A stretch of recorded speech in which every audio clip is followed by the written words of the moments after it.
வணக்கம் நண்பர்களே. 2017 polytechnic TRP question paper இப்போ டிஸ்கஸ் பண்ணலாம். இந்த கொஷின் பாருங்கள். 63 கேர்னோட் சைக்கிள் டெம்பரேச்சர் லிமிட்ஸ் கொடுத்துருக்காங்க 727 degree Celsius. So converted into Kelvin 1000 Kelvin வருமா? இது 227 degree Celsius, that is 500 Kelvin, right? So efficiency of the Carnot engine is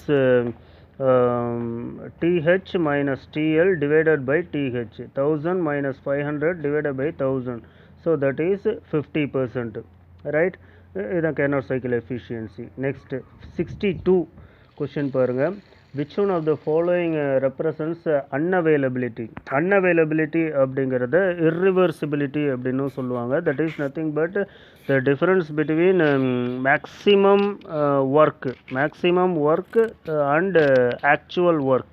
Okay, அதுக்கு இதுதான் ஃபார்முலா. அதாவது surrounding temperature into the change in entropy. இந்த unavailability பாருங்கள். unavailability is nothing but irreversibility, right? That is W maxங்கிறத W reversibleனு சொல்லலாம், right? So reversible ideal இல்லைனா ideal ஒர்க்குன்னு சொல்லலாம். Ideal work minus actual work, right? இதுதான் irreversibility. அதாவது under ideal conditions இவ்வளோ பண்ண வேண்டிய ஒர்க்கு ஆக்சுவல் கண்டிஷன்ஸில் இவ்வளோ தான் வெளியே வரும், ரைட்டா? அப்போ இது ரெண்டுக்கும் உள்ள டிஃப்ரென்ஸ் தான் வந்து அந்த அவைலபிலிட்டி ஆஃப் ஃப்ரிக்ஷனாக இருக்கலாம், இல்லை வேறு எதுவும் ப்ராக்டிக்கல் டிஃபிகல்ட்டிஸ்னால குறையிறது, ரைட்டா? இதுக்கு பேர் தான் irreversibility. ஸோ அதுக்கு வந்து நம்ம thermodynamic formula T0 into del S, right? So unavailability or irreversibilityக்கு இதுதான் ஃபார்முலா. நெக்ஸ்ட்டு 61st கொஷின் பாருங்கள். Which one of the following statements applicable to a perfect gas will also be true for an irreversible process, right? நம்ம எல்லாருக்கும் தெரிஞ்சது வந்து இந்த Q equal to W plus del U, அதோட differential form தான் இது. Okay, இதுதான் வந்து இதுக்கு correct answer. So Q equal to W plus del U, அதாவது W இஸ் இன்டெக்ரல் PdVன்னு சொல்லுவோமா? அப்போது dq is equal to dW plus டியூன்னு எழுதலாமா? dWக்கு பதிலாக PdV, right? dq, right? So இதுதான் வந்து from first law of thermodynamics, right? So இது தவிர இது வந்து applicable for irreversible and reversible process எல்லாத்துக்குமே, ரைட்? இது தவிர மற்ற ஆப்ஷன்ஸ்லாம் பார்த்தீங்கன்னா this is not applicable for irreversible process. இது வந்து ரிவர்சிபிள் ப்ராசஸ்க்கு மட்டும்தான், அதனால் இது வராது, ரைட்? இது வந்து டைமென்ஷனலி நாட் கரெக்ட். இங்கே வந்து என்ட்ரோபியோட டைமென்ஷன் வரும், இங்கே வந்து என்தால்பி இன்டர்னல் எனர்ஜியோட டைமென்ஷன் வருது, ரைட்டா? இது ஜூல் பர் கேஜி கெல்வினில் இருக்கும், இது ஜூல் பர் கேஜியில் இருக்கும், அதனால் இந்த ஆப்ஷனும் நாட் கரெக்ட், ரைட்டா? இதை நீங்கள் சிம்பிளிஃபை பண்ணி பார்த்தீங்க அப்படின்னு சொன்னால் ஹெச்சுக்கு பதிலாக U ப்ளஸ் PV போட்டிங்க அப்படின்னு சொன்னால் TdS ஈக்குவல் டு PdVன்னு வரும். சிம்பிளிஃபை பண்ணால் அதுவும் நாட் கரெக்ட், ரைட்? அப்போது உங்களுக்கு இந்த ஆப்ஷன் மட்டும்தான் this is according to first law of thermodynamics. So this is the correct answer. Okay, 64th problem பாருங்கள். இது ஆல்ரெடி லாஸ்ட் கொஷின் பேப்பர் அந்த 12 PT02 அந்த கொஷின் பேப்பரில் பார்த்தோம். இதே problem with the same numerals. ஒரு ரிவர்ஸ் கேர்னோட் சைக்கிளில் ஒர்க் பண்ணுற ரெஃப்ரிஜரேட்டிங் மிஷின், அதோட ஹீட் எக்ஸ்ட்ராக்ஷன் ரேட் வந்து 2 கிலோவாட்டுன்னு சொல்லியிருக்காங்க, ரைட்டு? ஒர்க்கிங் டெம்பரேச்சர் லிமிட்ஸ் சொல்லியிருக்காங்க TH TL, ரைட்டா? COP எவ்வளோ, பவர் கன்சியூம்டு எவ்வளோன்னு கேட்டிருக்காங்க, ரைட்? ஸோ COP அப்படிங்கிறது ஆல்ரெடி நம்ம லாஸ்ட் ப்ராப்ளமில் சால்வ் பண்ணியிருப்போம். இது ரிவர்ஸ் கேர்னாட் சைக்கிள் அப்படிங்கிறதுனால இந்த டெம்பரேச்சர் லிமிட்ஸை வச்சு கேர்னாட் COP கண்டுபிடிச்சிடலாம் ரெஃப்ரிஜரேட்டருக்கு, ரைட்டா? Not for heat pump. So refrigerator COP பார்த்தீங்கன்னா லோயர் டெம்பரேச்சர் டாப்பில் வரும், right? Divided by temperature difference 2, COP is 2, right? Heat extraction 2 கிலோவாட்டுன்னு சொல்லியிருக்காங்க. So general expression for COP refrigerator is refrigerating effect, அதாவது heat extracted divided by work input, ரைட்டா? So heat extracted 2ன்னு கொடுத்துருக்காங்க, COP 2ன்னு நமக்கு வந்திருக்கு. So W is equal to 1 kilowatt. Okay, so COPங்கிறது 2, ஒர்க் இன்புட் வந்து 1 கிலோவாட். இங்கே இந்த கிவன் ஆன்சரில் கிலோவாட்டுன்னு கொடுத்துருக்காங்க. COP 2 தான் வரணும், கிலோவாட்டை அடிச்சிருங்க, right? COP 2 W input work input வந்து 1 கிலோவாட். இதுதான் correct answer. Okay, next with reheat Rankine cycle வந்து அதில் என்னென்ன அட்வான்டேஜஸ் அப்படின்னு சொன்னால், okay, quality of exhaust steam is improved. மெயினாக ரீஹீட் சைக்கிளை யூஸ் பண்ணுறதே இதுக்காக தான், ரைட்டா? இப்போ ரீஹீட் இல்லாமல் டைரெக்டாக சிம்பிள் ரேங்கைன் சைக்கிளில் என்ன ஆகும் அப்படின்னு சொன்னால், எக்ஸ்பேன்ஷன் முடிஞ்சு வெளியில் வரும்போது மாய்ஸ்சர் கண்டென்ட், அந்த ஸ்டீமோட மாய்ஸ்சர் கண்டென்ட் ரொம்ப அதிகமாக இருக்கும், ரைட்டா? அப்போ அதிகமாக இருக்கிற பட்சத்தில் அந்த அதிகமான மாய்ஸ்சர்னால் அந்த டர்பைன் பிளேட்ஸ் வந்து கரோட் ஆகிறதுக்கு வாய்ப்பு இருக்குது, ரைட்டா? So quality of exhaust steam is improved. இதுக்காக தான் மெயினாக வந்து ரீஹீட் ரேங்கைன் சைக்கிளை யூஸ் பண்ணுறாங்க, ஓகேவா? பட் சைமல்டேனியஸ்லி என்ன நடக்குதுன்னா, நெட்வொர்க் அவுட்புட்டும் இன்க்ரீஸ் ஆகுது, ஸ்பெசிஃபிக் ஸ்டீம் கன்சம்ஷனும் டிக்ரீஸ் ஆகுது. இது மூணுமே நடக்குது. அப்போ ஆல் ஆஃப் தி அபோவ் தான் வரணும். பட் இங்கே வந்து டென்டேட்டிவ் கீழே ஆன்சர் ஏன்னு தான் கொடுத்துருக்குறாங்க, ரைட்டா? பட் எனிஹவ் இதுதான் வந்து main reason. Okay, main reason வந்து இதுதான், மெயின் அட்வான்டேஜ் வந்து இதுதான். பட் இதுவும் வந்து ஆடர் அட்வான்டேஜ், ரைட்டா? ஸோ இது என்னங்கிறத நம்ம டிஸ்கஷனில் பார்க்கலாம். ஓகே, ஸோ இது வருமா இல்லை ஆல் ஆஃப் தி அபோவ் வருமாங்கிறத நம்ம டிஸ்கஷனில் பார்க்கலாம். Okay, look at this TS diagram, Rankine cycle in TS diagram, right? So இது வந்து இது வரைக்கும் பாய்லர், இதிலிருந்து இது வரைக்கும் பாய்லர் ஹீட் அடிஷன். ஸோ பாய்லர்லேருந்து ஹை ப்ரெஷர் டர்பைன் உள்ளே வருது, இது ஹை ப்ரெஷர் டர்பைன் ஒர்க்கு. அதுக்கப்புறம் ரீஹீட்டிங், ரைட்டா? ரீஹீட்டிங் பெர்ஃபெக்டாக இருந்துச்சு அப்படின்னு சொன்னால் ஓகே, இந்த T3 T1க்கு ஆல்மோஸ்ட் சேமாக வரும், ரைட்? T3லேருந்து T4 இது வரைக்கும் லோ ப்ரெஷர் டர்பைன் எக்ஸ்பேன்ஷன், ரைட்டா? இப்போ பார்த்தீங்கன்னா இந்த ரீஹீட்டிங் இல்லாமல் இந்த இப்போ எக்ஸ்பேன்ஷன் நடக்கணும்னா இங்கே வரும், இப்படி வரும் அந்த எக்ஸ்பேன்ஷன். இப்படி வரும்போது உங்களுக்கு டர்பைன் எக்ஸ்பேன்ஷன், டர்பைன் அவுட்புட்டில் வந்து எவ்வளோ மாய்ஸ்சர் கண்டென்ட் இருக்குன்னு பாருங்கள். சேச்சுரேஷன் இங்கே இருக்குது, x=1ங்கிற கர்வ் இங்கே இருக்குது, ஆனால் x=0.7 இல்லை 0.6 அந்த ரேஞ்சுக்கு வந்துடும், ரைட்டா? ஸோ சிம்பிள் ரேங்கைன் சைக்கிளில் after expansion quality of the steam வந்து 70%ஓ 75%ஓ அந்த ரேஞ்சுக்கு வந்துடும், ரைட்டா? ஸோ அதை நம்ம இம்ப்ரூவ் பண்ணணும். ஏன்னா 75% அப்படின்னு சொன்னால் 25% மாய்ஸ்சர் கண்டென்ட் இருக்குது. அப்போது டர்பைன் வந்து கண்டிப்பாக கரோட் ஆகும், ரைட்டா? ஸோ அதை அவாய்ட் பண்ணுறதுக்காக என்ன பண்ணுறாங்கன்னா, இங்கே டர்பைன் ஸ்டேஜஸை ரெண்டாக பிரித்து நடுவில் ரீஹீட்டிங் இன்ட்ரடியூஸ் பண்ணுறாங்க. ஸோ இங்கேருந்து ரீஹீட்டிங் போயிட்டு மறுபடியும் எக்ஸ்பேன்ஷன், லோ ப்ரெஷர் எக்ஸ்பேன்ஷன் வரும்போது இந்த இடத்துல வந்து முடியுது. டர்பைன் எக்ஸிட் வந்து இது, ரைட்டா? ஸோ இது வந்து ரொம்ப பக்கத்தில் எவ்வளோ இருக்குன்னா 88% இதுதான், ரைட்டா? 88% ட்ரைனஸ் ஃப்ராக்ஷன் 0.88 இருக்குன்னா மீதி 12% மாய்ஸ்சர் தான் இருக்குது, ரைட்டா? 12% மாய்ஸ்சர் தான் அலோடு. ஓகே, அதுக்கு மேலே போச்சு அப்படின்னா பிளேடு வந்து வீணாக போயிடும், ரைட்டா? So 12% moisture is allowed at turbine exit. அதனால் ரீஹீட் சைக்கிளில் 12%க்கு மேலே மாய்ஸ்சர் கண்டென்ட் போகிற மாதிரி வச்சுக்க மாட்டாங்க. So 0.88% is the minimum dryness fraction here, ஓகேவா? ஸோ மேக்ஸிமம் 0.9 இருக்கலாம், 0.95 இருக்கலாம், ஓகே 1 கூட இருக்கலாம், ரைட்டா? சரி, இப்போது இந்த சரி, இப்போ வந்து x4 இன்க்ரீஸ் ஆகுதா, குவாலிட்டி ஆஃப் இது இன்க்ரீஸ் ஆகுது. இதுதான் அந்த ஆப்ஷன் ஏ சொல்லியிருக்காங்க. இன்னொன்று என்ன ஆகுதுன்னா நெட்வொர்க்கும் இன்க்ரீஸ் ஆகுது, ரைட்டா? ஸோ நெட்வொர்க்கு சிம்பிள் ரேங்கைன் சைக்கிளில் H1 - H2 இது வந்துடும்.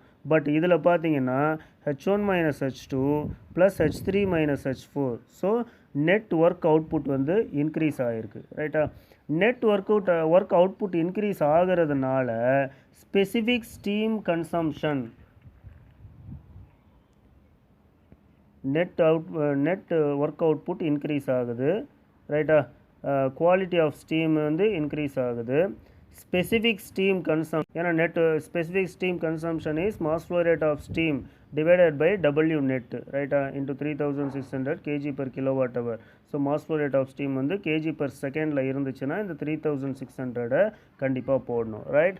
ஸோ இதில் நமக்கு நெட் ஒர்க் அவுட்புட் இன்க்ரீஸ் ஆகுதுன்னு சொல்லிட்டோம். அப்போ இது டினாமினேட்டரில் இருக்கிறதுனால ஸோ ஃபர்தர் இது இன்க்ரீஸ் ஆகும்போது ஸ்பெசிஃபிக் ஸ்டீம் கன்சம்ஷன் டிக்ரீஸ் ஆகுது, ரைட்டா? specific steam consumption decrease ஆகுது. Okay.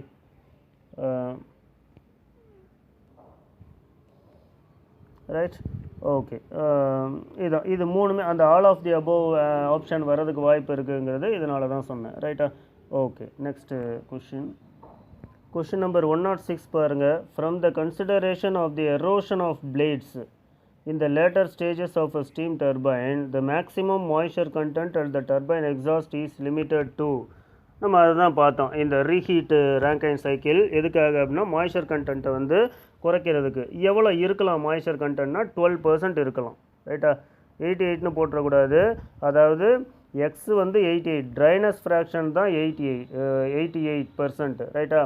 அப்போது 88% வந்து ட்ரை ஸ்டீம் இருக்குது, மீதி இருக்க 12 இது வந்து வெட்னஸ். ரைட்டா? ஸோ இது மாய்ஸ்சர் கண்டென்ட். அப்போ 12%ங்கிறது தான் correct answer. Okay, right. Next sensible heat factor.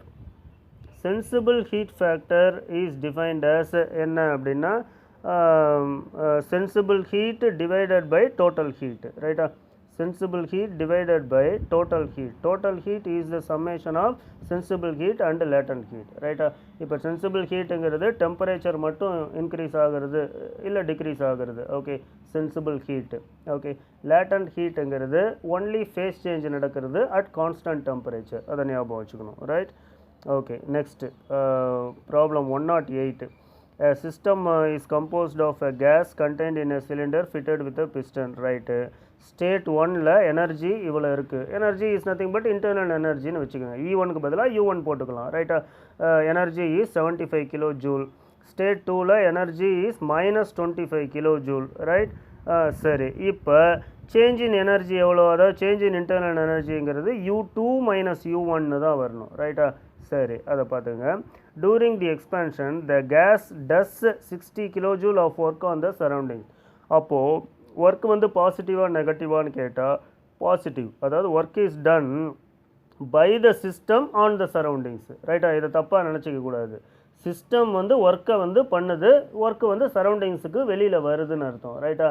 So ஒரு சிஸ்டம்லேருந்து ஒர்க்கு வெளியில் வந்தால் அது பாசிட்டிவ் ஒர்க். ஸோ 60ங்கிறது பாசிட்டிவ். எவ்வளோ ஹீட் ட்ரான்ஸ்ஃபர்னு கேட்குறாங்க. இதை டைரெக்டாக நம்ம ஃபர்ஸ்ட் லா ஆஃப் தெர்மோடைனமிக்ஸில் யூஸ் பண்ணி போட வேண்டியதுதான். Okay, first law of thermodynamics பாருங்கள். W + ΔUவா ΔE ΔUங்கிறது U2 - U1, that is E2 - E1.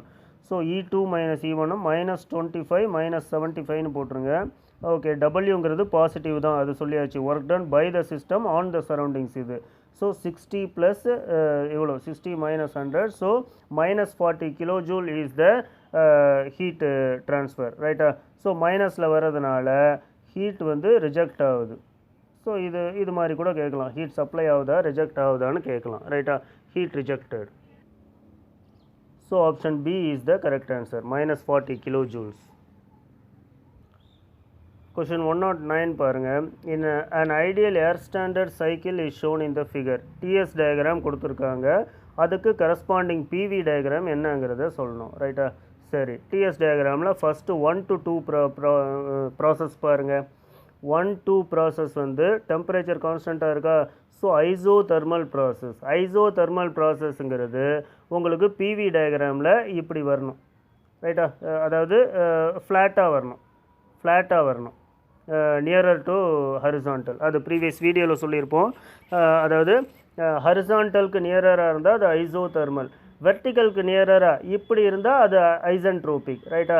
So இது ஐசோதெர்மல்ங்கிறதுனால ஃப்ளாட்டாக ஒரு கர்வ், அதை வச்சுக்கோங்க. அப்போ எந்தெந்த இதில் இருக்குது, 1, 2ங்கிறது ஃப்ளாட் கர்வ். ரைட்? ஸோ இதில் 1, 2 இது எல்லாத்துலேயுமே அந்த மாதிரி கர்வ் தான் இருக்குது. சரி, ரைட்டு. அடுத்தது 2, 3 ப்ராசஸ் பாருங்கள்.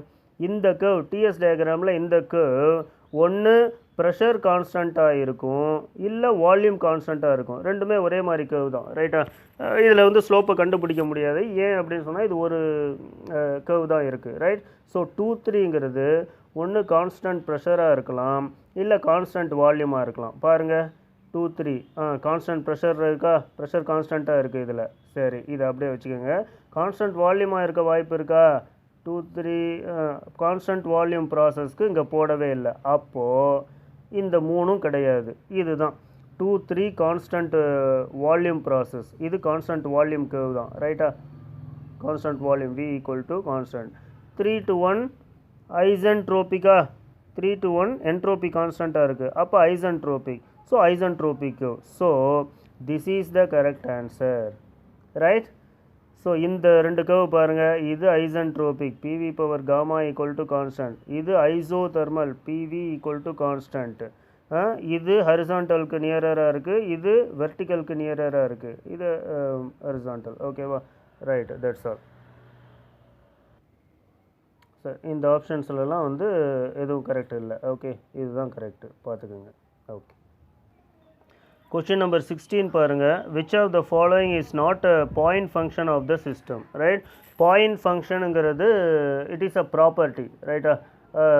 பாயிண்ட் ஃபங்க்ஷன், இதில் எது பாயிண்ட் ஃபங்க்ஷன் இல்லைன்னு சொல்லியிருக்காங்க? ஹீட். அதாவது ஹீட்டுங்கிறது ஹீட் ட்ரான்ஸ்ஃபர், ரைட்டா? ஹீட் ட்ரான்ஸ்ஃபருங்கிறது அந்த பாத்தை பேஸ் பண்ணி தான் இருக்குமே ஒழிய பாயிண்ட்டை பேஸ் பண்ணி இருக்காது. இந்த டெம்பரேச்சர் வந்து ஒரு பாயிண்ட், ஒவ்வொரு பாயிண்ட்லேயும் ஒவ்வொரு டெம்பரேச்சர் இருக்கும், ரைட்டா? So whatever the path followed, அந்த T1 T2 அப்படிங்கிற டெம்பரேச்சர் மாறாது. ஓகேவா? பாத் வந்து ஐசென்ட்ரோபிக்காக இருந்தாலும் சரி, பாலிட்ரோபிக்காக இருந்தாலும் சரி, ரைட்டா? T1ல ஒரு வேல்யூ, T2 ஒரு வேல்யூ இருக்குன்னா அந்த வேல்யூ எல்லாம் பாயிண்ட் ஃபங்க்ஷன்ஸ், ரைட்டா? அதே மாதிரி தான் ப்ரெஷரும். ஸோ எல்லாம் ப்ராப்பர்ட்டியும் வந்து பாயிண்ட் ஃபங்க்ஷன் தான். Pressure, volume, temperature, specific volume, okay, அது மாதிரி ஸ்பெசிஃபிக் என்தால்பி, அதாவது பாயிண்ட் 1ல் ஒரு வேல்யூ இருக்குது, H1 இருக்குது, H2 இருக்குது, ஓகே, இது எல்லாமே வந்து பாயிண்ட் ஃபங்க்ஷன். ஓகே, பட் பாத் ஃபங்க்ஷன்னா என்னென்னா பாத்தை பொறுத்து வேரி ஆகிறது, ரைட்? இப்போ ஃபார் எக்ஸாம்பிள் இதுதான், இப்போ டிஎஸ் டயக்ராம் அப்படின்னு பார்த்துக்கிட்டா இந்த area under the TS curve இதுதான் உங்களுக்கு Q heat transfer.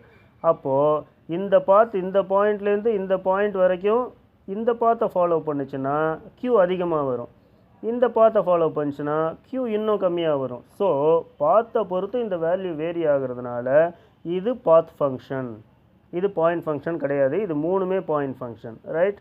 Okay, next 17 problem பாருங்கள். During melting the volume of a pure substance other than water. அதாவது வாட்டருக்கு எப்படி மெல்ட் ஆகும்போது வாட்டரோட வால்யூம் வந்து குறையும், ரைட்டா? அது நம்ம வந்து அந்த பிடி டயக்ராமில் பார்த்துருப்போம். ஸ்லோப் வந்து ஏன் நெகட்டிவில் போகுது, ஃபியூஷன் கர்வோட ஸ்லோப் ஏன் நெகட்டிவில் போகுதுன்னா அதுதான் ரீசன், ரைட்டா? ஸோ அதே மாதிரி இந்த பிவி டயக்ராம்லேயும் வந்து அந்த ஃபியூஷன் கர்வோட ஸ்லோப் வந்து நெகட்டிவாக போகும். ஏன்னா மெல்ட் ஆகும்போது வால்யூம் குறையும், ஓகே, வாட்டருக்கு மட்டும்.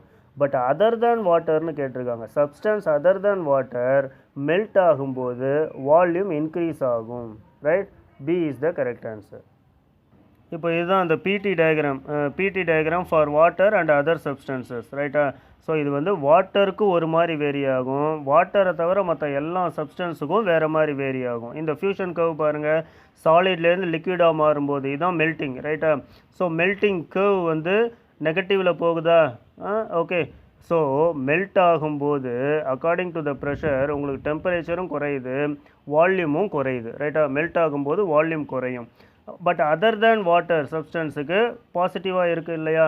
ஸோ இது பிடி டயக்ராம், பட் பிவி டயக்ராம் போட்டாலும் இதே மாதிரி தான் வரும், ரைட்டா? Negative slope, okay.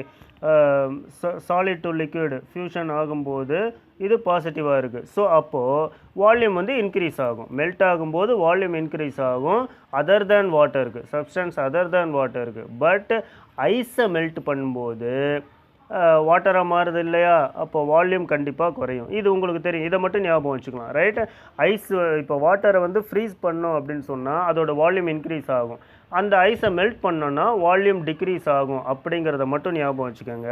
வாட்டருக்கு ஞாபகம் வச்சுக்கிட்டிங்கன்னா அதர் தேன் வாட்டருக்கு ஆட்டோமேட்டிக்காக ஞாபகம் வந்துடும், ரைட்? ஸோ அதர் தேன் வாட்டருக்கு மெல்ட் ஆகும்போது வால்யூம் இன்க்ரீஸ் ஆகும், right? work done during isothermal process. So work done during isothermal process என்ன அப்படின்னா P1 V1 ln of V2 by V1, ரைட்டா? இல்லைனா MR T1 சொல்லலாம், MR T1 into ln of V2 by V1 இதுதான் right. T1 வர T1 T2 ரெண்டுமே same தான், ஏன்னா ஐசோதெர்மல் ப்ராசஸில் ரைட்டா. இப்படி இருக்கலாம், இது ரெண்டும் கரெக்டு தான். இல்லை வேறு மாதிரி கூட கொடுக்கலாம், எப்படின்னா V2 by V1க்கு பதிலாக P1 by P2ன்னு கூட கொடுக்கலாம். P1 by P2, ஏன்னா ஐசோதெர்மலுங்கிறது PV ஈக்குவல் டு கான்ஸ்டன்ட் தானே. ஸோ அதனால் V2 by V1க்கு பதிலாக P1 by P2ன்னு கொடுக்கலாம் ரைட்டா. அதான் P1 V1 ln of V2 by V1. அப்போ இதுதான் கரெக்ட் ஆன்சர். ஸோ இதுக்கு பதிலாக P1 by P2ன்னு கொடுக்கலாம் ரைட்டா. இந்த P1 V1க்கு பதிலாக P2 V2ன்னு சொல்லலாம் ரைட்டா. ஸோ எது கரெக்டாக பார்த்து போகணும். இதில் வந்து ஒரு இதுதான் டிஃப்ரென்ஸ் இருக்குது பார்த்துக்கோங்க ரைட்டா. இதே ஆப்ஷனில் உங்களுக்கு இது P1 by P2ன்னு கொடுத்துருந்தா இந்த ஆப்ஷன் கரெக்டு, ஓகேவா. ஸோ அதனால் கன்ஃபியூஸ் ஆகிராமல் போடணும். So this is the correct option. சரி, அடுத்தது for winter air conditioning the relative humidity should not be more than 40%. 40%க்கு மேலே போகக்கூடாது. அதாவது பார்த்து இங்கே பாருங்கள், முதல்ல சம்மர் ஏர் கண்டிஷனிங் பார்ப்போம் ரைட்டா. சம்மர் ஏர் கண்டிஷனிங், சம்மரில் உங்களுக்கு வந்து அவுட் சைடு அட்மாஸ்பியரிக் டெம்பரேச்சர் அதிகமாக இருக்கும். அப்போது ரூமோட டெம்பரேச்சரை குறைக்கணும், கூலிங் ரைட்டா. ஸோ கூலிங் பண்ணும்போது என்ன ஆகும் அப்படின்னு சொன்னால், சென்சிபிள் கூலிங் பண்ணும்போது இங்கே கூல் ஆகுதா, ப்ராசஸ் 1லேருந்து இதுதான் வந்து அந்த ப்ராசஸ்ஸு. பட் கூலிங் ப்ராசஸ் மட்டும் இது சென்சிபிள் கூலிங். அப்போ கூல் ஆகும்போது என்ன ஆகுதுன்னு பாருங்கள், ரிலேட்டிவ் ஹியூமிடிட்டி வந்து இன்க்ரீஸ் ஆகிடுதா, இன்க்ரீஸ் ஆகிடுது. அதாவது கம்ஃபர்ட் கண்டிஷனில் இருக்க ரிலேட்டிவ் ஹியூமிடிட்டியை விட அதிகமாக போயிடுது. அப்போ என்ன பண்ணணும்னா அந்த ரிலேட்டிவ் ஹியூமிடிட்டியை குறைக்கிறதுக்காக நம்ம டீஹியூமிடிஃபிகேஷன் ப்ராசஸை எடுக்கிறோம், ஓகேவா. அப்போது உங்களுக்கு சம்மர் ஏர் கண்டிஷனிங்கில் பண்ண வேண்டிய ப்ராசஸ் என்னென்னா கூலிங் அண்டு டீஹியூமிடிஃபிகேஷன். ஓகே, தனித்தனியாக பண்ண மாட்டாங்க, ஒன்றா தான் பண்ணுவாங்க. பட் அதை வந்து அனலைசிஸ்க்காக நம்ம பிரித்து எழுதுகிறோம், சென்சிபிள் கூலிங் அண்டு லேட்டன்ட், அதாவது டீஹியூமிடிஃபிகேஷன் அப்படின்னு சொல்லி ரைட்டா. ஸோ இது வந்து சென்சிபிள் ஹீட்டு, அதாவது சென்சிபிள் ஹீட்டை ரிஜெக்ட் பண்ணுறாங்க. ஓகே, ஸோ கூலிங் அப்போது உங்களுக்கு ரிலேட்டிவ் ஹியூமிடிட்டி இன்க்ரீஸ் ஆகிடுது. அந்த இன்க்ரீஸ் ஆன ரிலேட்டிவ் ஹியூமிடிட்டியை குறைக்கணும். அப்படி குறைக்கும்போது உங்களுக்கு 60க்கு கீழே போயிடக்கூடாது. Relative humidity should not B less than 60%. இதை ஞாபகம் வச்சுக்கோங்க. This is for summer air conditioning, ஓகேவா, சம்மர் ஏர் கண்டிஷனிங்க்கு. சரி, இப்போ வின்டர் ஏர் கண்டிஷனிங் பார்த்தீங்கன்னா வின்டர் சீசனில் நமக்கு ஹீட்டிங் தானே தேவைப்படும் ரைட்டா. சரௌண்டிங் டெம்பரேச்சர், அட்மாஸ்பியரிக் டெம்பரேச்சர் ரொம்ப கம்மியாக இருக்கும். அது கம்ஃபர்ட்டாக நமக்கு இல்லைன்னா ரூமை வந்து ஹீட் பண்ணணும் ரைட்டா. அப்போது ஹீட்டிங் அண்டு ஹியூமிடிஃபிகேஷன். ஏன் இந்த ஹியூமிடிஃபிகேஷன் அப்படின்னா, இந்த ப்ராசஸில் பாருங்கள், இந்த பாயிண்ட் 1ங்கிறது இனிஷியல் அவுட்டோர் கண்டிஷன் ரைட்டா. நம்ம ஹீட் பண்ணுறோம். சென்சிபிள் ஹீட்டிங் பண்ணும்போது உங்களுக்கு ரிலேட்டிவ் ஹியூமிடிட்டி குறைஞ்சிருது இல்லையா. இந்த பாயிண்ட்லேருந்து இந்த பாயிண்ட்டுக்கு ரிலேட்டிவ் ஹியூமிடிட்டி குறைஞ்சிருது. ரொம்ப அன்கம்ஃபர்ட் கண்டிஷனில் ரொம்ப குறைஞ்சிருது ரிலேட்டிவ் ஹியூமிடிட்டி. அப்போது ப்ளஸ் ஹியூமிடிஃபிகேஷனையும் நம்ம சேர்த்து பண்ணணும் ரைட்டா. ஸோ ஹியூமிடிஃபிகேஷனை நம்ம ஹியூமிடிட்டி இன்க்ரீஸ் பண்ணும்போது, அதாவது ரிலேட்டிவ் ஹியூமிடிட்டியை இன்க்ரீஸ் பண்ணுறோமா, ரிலேட்டிவ் ஹியூமிடிட்டி எதை தாண்டி போயிடக்கூடாது அப்படின்னா 40% ரிலேட்டிவ் ஹியூமிடிட்டியை தாண்டி அதிகமாக போயிடக்கூடாது ரைட்டா. RH should not be more than 40%. இதை ஞாபகம் வச்சுக்கோங்க. ஸோ வின்டர் ஏர் கண்டிஷனில் ஹீட்டிங் அண்டு ஹியூமிடிஃபிகேஷன் அப்போது ரிலேட்டிவ் ஹியூமிடிட்டி 40யை தாண்டி போயிடக்கூடாது ரைட்டா. இதே summer air conditioning cooling and dehumidification relative humidity 60க்கு கம்மியாக வந்துடக்கூடாது ரைட்டா. சரி, ஸோ இது ஏன்னா to avoid condensation on the windows ரைட்டா. சரி, இதை மட்டும் ஞாபகம் வச்சுக்கோங்க. Okay right. இப்போ இந்த ஆப்ஷனில் 40% இஸ் த ரைட் ஆன்சர். அதாவது வின்டர் ஏர் கண்டிஷனிங்க்கு நம்ம ஹீட்டிங் அண்டு ஹியூமிடிஃபிகேஷன் பண்ணுவோம். ஹியூமிடிஃபிகேஷன் பண்ணும்போது RH வந்து நம்ம இன்க்ரீஸ் பண்ணிக்கிட்டே இருக்கணும் ஹீட்டிங்க்கு அப்புறம். அப்படி இன்க்ரீஸ் ஆகி போகும்போது 40%க்கு மேலே போயிடக்கூடாது. ஷுட் நாட் பி மோர் தேன் 40%. அதுதான் இதுக்கு அர்த்தம் right. Okay, next. In a vapour compression system the condition of refrigerant before entering the compressor is dry saturated vapor. இதுதான் கரெக்ட் ஆன்சர். பட் கீ இது கொடுத்துருக்காங்க. ஓகே, அதை வந்து இன்னொரு தடவை வேணால் செக் பண்ணிக்கலாம். ட்ரை சேச்சுரேட்டட் வேப்பராக தான் கம்ப்ரஸர் உள்ளே என்ட்ரு ஆகணும் ஒரு சிம்பிள் வேப்பர் கம்ப்ரெஷன் சைக்கிளில் ரைட்டா. இதே சூப்பர் ஹீட்டட் வேப்பராக என்ட்ரு பண்ணோன்னா கம்ப்ரஸருக்கு நிறைய ஒர்க்கு கொடுக்க வேண்டி வரும். இந்த சிஓபி கன்சிடரபிளி ரெடியூசர்ஸ். ஓகேவா? ஸோ ட்ரை சேச்சுரேட்டட் வேப்பராக தான் நம்ம வந்து கம்ப்ரஸருக்கு உள்ளே கொடுக்கணும். This is the vapour compression refrigeration cycle. இது பார்த்துட்டிங்க அப்படின்னு சொன்னால் இப்போ ப்ராசஸ் 1 to 2 இதுதான் கம்ப்ரெஷன் ப்ராசஸ். ரைட்டா? ப்ராசஸ் 1 வந்து அது எவாப்ரேட்டர்லேருந்து வெளியில் வந்துடுது. இந்த 4 to 1 தான் எவாப்ரேட்டர் ப்ராசஸ். எவாப்ரேட்டர்லேருந்து வெளியில் வரும்போது அது வந்து சேச்சுரேட்டட் வேப்பராக இருக்கணும். ரைட்டா? கம்ப்ரஸர் உள்ளே என்ட்ரு ஆகும்போது சப்போஸ் சூப்பர் ஹீட்டட் வேப்பராக இருந்துச்சுன்னா கம்ப்ரஸரோட என்ட்ரியில் டெம்பரேச்சர் அதிகமாச்சுன்னா subsequently the compressor work will be increased. அப்போது சிஓபி கண்டிப்பாக குறையும். ரைட்டா? ஸோ ஜென்ரலாக வந்து சேச்சுரேட்டட் வேப்பராக தான், ட்ரை வேப்பராக தான் இருக்கணும். ஓகே ஓகே அவ்வளோதான். நெக்ஸ்ட் வீடியோவில் அடுத்த கொஸ்டின் பேப்பர் பார்ப்போம்.